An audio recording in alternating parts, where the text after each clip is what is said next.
سلام دوستای عزیزم، هادی هستم با صرف صدفعل پرکاربرد زبان آلمانی شماره 4 فعل کومن.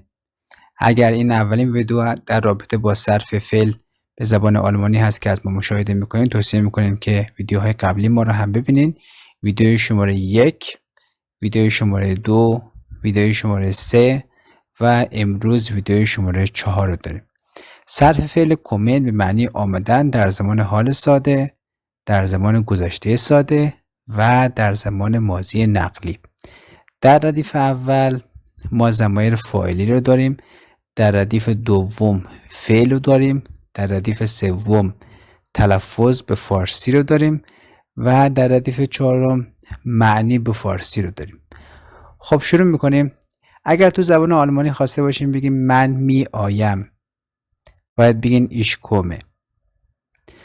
تو می آیی میگیم دو کومست. اوی مذکر می آید میگیم کومت. اوی مؤنث می آید باید بگیم زی کومت. اوی خنثی می آید باید بگیم اس کومت. ما می آییم ویا کومن. ویا کومن. شما می آیید یا کومت. ایشان می آیند حالت محترمانه زی کومن. دقت بکنید که اول شخص جمع و سوم شخص جمع به یک حالت نوشته و به یک حالت هم تلفظ میشه. حالا صرف فعل کومن به معنی آمدن در زمان گذشته ساده. اگر خواسته باشیم بگیم من آمدم باید بگیم ایش کام. تو آمدی دو کامست. او آمد، منظور اوی مذکر آمد، کام. اوی مؤنث آمد، زی کام. اوی خنثی آمد، اس کام.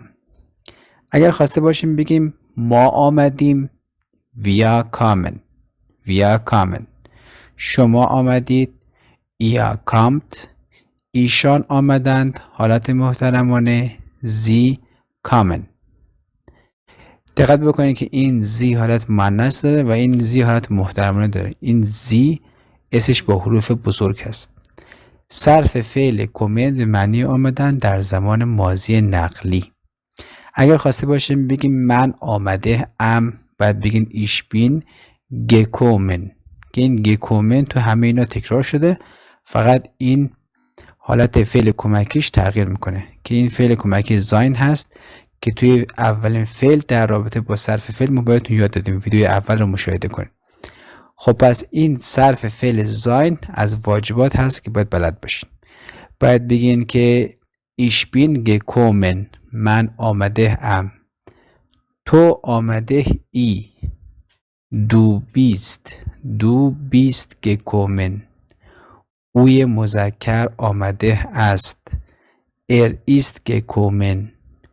اوی مؤنث آمده است. زی ایست گکومن. اس خنثی آمده است، یعنی حالت اوی خنثی میگیم اس ایست گکومن. ما آمده ایم ویا زیند گکومن. این زیند هم حالت زین تلفظ میشه هم حالت زیند، یعنی این صدای د تبدیل به صدای ت میشه.